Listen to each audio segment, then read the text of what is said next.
I'm Professor Brian Wildenthal, and I'm very pleased and honored to be moderating this panel. And we will hear Professor Jamal Green of Columbia Law School present his paper, and then Professor Michael Paulson, of course, from University of St. Thomas Law School in Minneapolis, will provide a response. I know there are a few individuals who arrived since we began the first panel. I wanted to invite them, since everyone who had introduced themselves. If the additional individuals, I think maybe Ed Whalen and anyone else who didn't get a chance to, please go ahead. And was there anybody else, or was that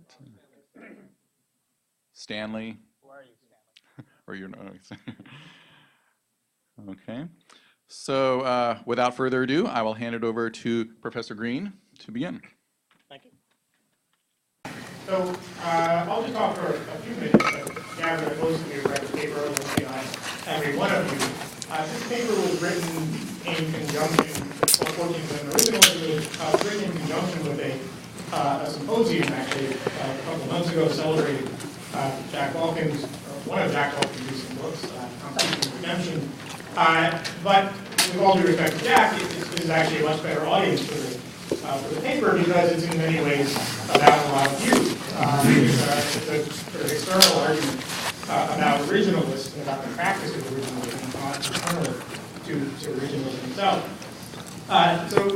I'll run through some basic points made in the paper, and then I'll tee up what I think are a couple of potential objections. I'm sure that Mike will help me out with those after I speak. You all have an outline of those objections. I haven't read this yet, so I'll read it afterwards.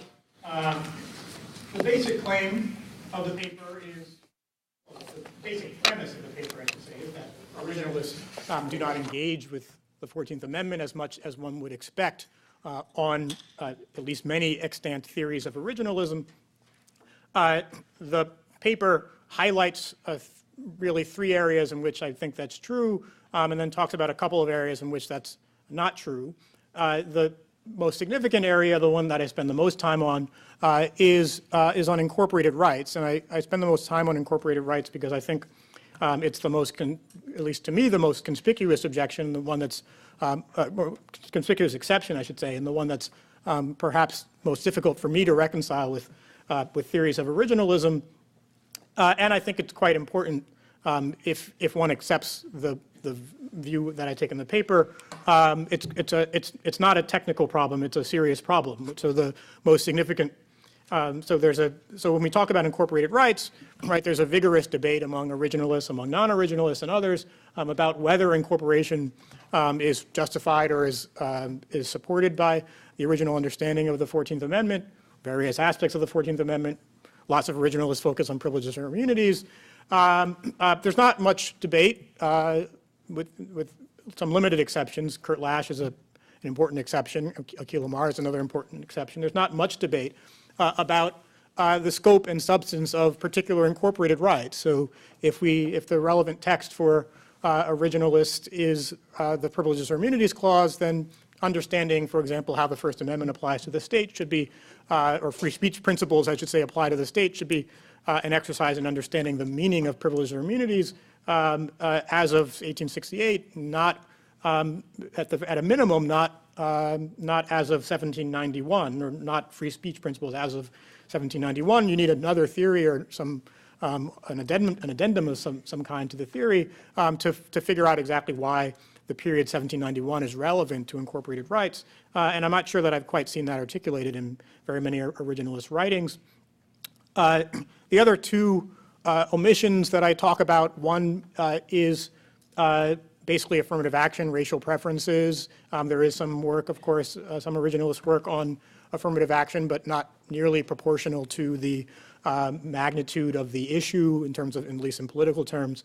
And there isn't very much justification or attempts to justify the colorblind position of Justice Thomas or Justice Scalia, certainly not by Justice Thomas or Justice Scalia themselves. I haven't seen any argumentation in favor of that position by them, and indeed very little from academics. The other area I talk about is a bit more amorphous. This is federalism generally, or federalism arguments that are in the nature of some particular relationship between the states and the federal government follow from the constitutional scheme, infrequently resort to the Reconstruction Amendments or changes brought about by either the 13th or the 14th Amendments. They focus on the Federalist and arguments made at the founding. That's not to say that that's not relevant or that's not important, but to say that they need to be augmented by additional arguments related to Reconstruction, and I see that very rarely. The areas in which this is not true at all, in the sense that there is much originalist argumentation, analysis, debate, one being, as I said, incorporation itself, so the fact of incorporation vel non, and the other being racial segregation, whether the 14th Amendment forbids segregated public institutions. Obviously lots of important originalist work on both of those questions.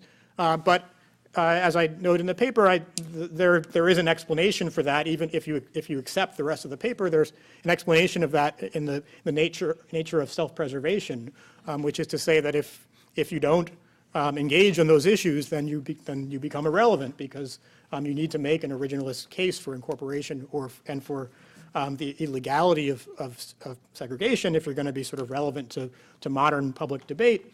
And so originalists have to engage in those issues, and they do. But other issues that would seem to follow from many theories of originalism, there is a deafening silence. Now, the paper is not, I describe that as a premise of the paper, not the argument of the paper, because I almost take that as a given, although I'm willing to hear pushback on that. The paper is offering an explanation, which is, I propose basically three non-exhaustive, non-exclusive reasons why there isn't quite as much engagement with the 14th Amendment as you would expect, and why there's much more attention lavished in the founding generation. And those explanations derive from the notion that as an adjudicative practice, as a way of understanding how we should actually resolve real cases and controversies, originalism requires making choices about among different sources grounded in the demands of normative authority, right? So given the demands of authority, you want to pick historical sources, and you want to focus on historical sources that have a big payoff, historical sources that give you a lot of bang for the buck. The Federalist, for example, the convention debates, the writings, independent writings of Madison, writings or practices of Washington, writings or practices of Jefferson, though not a founder himself. These are heroic figures. They have a central place in narratives of continuity with the past that many Americans, not just originalists, but especially originalists, find very compelling in making constitutional arguments. So there isn't as much use fighting over the meaning of the 14th Amendment because it's embedded in it has certain inherent features, but it's also embedded in an historical moment that's not very well suited to the kinds of ethical arguments to which we often turn to the founding era in constitutional argument. So the three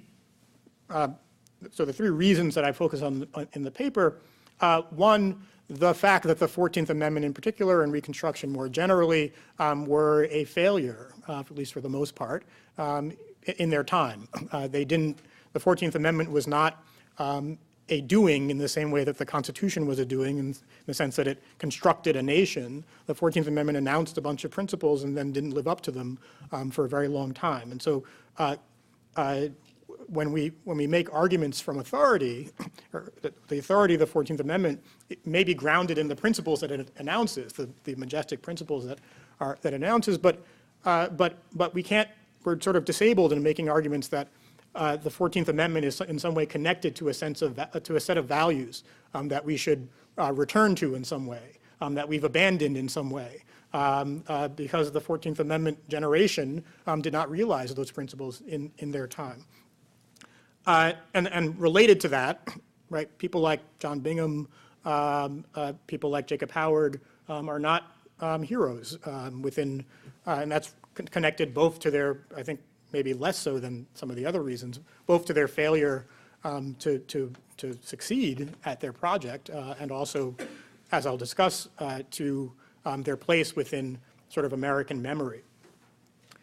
Second point, and not at all unrelated to the first point, is that the 14th Amendment tends to announce principles, not a set of hardwired rules. There's some disagreement about the extent to which they're standards or principles, but at a minimum, the 14th Amendment does not, at least the parts of it we argue about, is not particularly capable of settling constitutional questions. We can argue about what equality requires, what privileges or immunities means, what due process requires, what liberty means, but they're going to be open-ended arguments. They're not going to lend itself to the kind of settlement that originalism thrives on. Part of the reason why why historically people have turned to originalism is because it is uniquely able to offer answers to constitutional questions. The 14th Amendment doesn't offer answers very easily. One can claim that it offers answers, but that's simply not that persuasive. Third reason, I actually think this is probably the more important reason of the three, is that it has to do with the place of Reconstruction within American history and within American memory. It is not, doesn't serve as a source of shared values, and certainly not a source of shared values that we all think are positive values. For many years, the Reconstruction itself was taught in grade school, in history, in high school history courses, as a very dark era, as a mistake, as a tragic usurpation of power by Northern carpetbaggers, and the heroes of Reconstruction were taught as people who were incompetent, who were corrupt, who had all kinds of problems that we don't, at least we don't tend to attribute to the founding generation. And obviously, different parts of the country have a very different relationship to Reconstruction, to the Civil War in general, and so if we're trying to pick out narratives that are going to wield authority in constitutional argument, the 14th Amendment and its particular ratification history, its particular embodiment in Reconstruction is not going to be a very good source for us to turn to. So that's the basic argument, or the basic set of explanations. A couple of potential objections, and again, I'm sure Mike will be happy to add to these. One, you might say, okay, well, there hasn't been as much work on the 14th Amendment as there might be, but, and this is actually borrowing a phrase of Mike's, originalism is working itself pure, which is to say it's becoming more and more sophisticated, its implications are becoming more obvious, and so we will see additional work, and perhaps, and this is maybe in the nature of a second objection, perhaps we already have seen additional work that I am not aware of. So I concede that that's a possibility, and this is actually a perfect audience for the paper exactly for that reason. If there's lots of major work that I'm missing, even if there is lots of major work that I'm missing, I think the general point stands, and it goes back to this first objection, which is, okay, maybe originalism is working itself pure, but I think that the fact that it has taken this long to work itself pure tells us something important about the different sources of authority that originalism and originalists tend to rely on. Another potential objection, that there is some version of originalism, maybe even a common popular version of originalism, that actually compels attention to the founding, even for incorporated rights, even for the scope and substance of incorporated rights. I can think of theories that would lead to that result, and I talk about some of them in the paper, but I haven't seen very many that have been announced by originalists. So I would invite some additional commentary on what those theories might be. And a final objection, maybe this is not really an objection, that there's nothing to research, or at least the research that one might pursue is going to lead to contradictory or irreconcilable answers. I don't think that's much of an objection if we take originalism seriously. In particular, I don't think it justifies turning to the founding era as an alternative, at least with respect to incorporated rights, because again, part of the point of the paper is that on original meaning theories, as I understand them, turning to the founding era is not a second best source. It's actually simply not the right inquiry. The right inquiry is, well, what's the understanding of these rights as of 1868? So that's all I'll say for now, and I look forward to hearing from Mike and hearing from all the rest of you.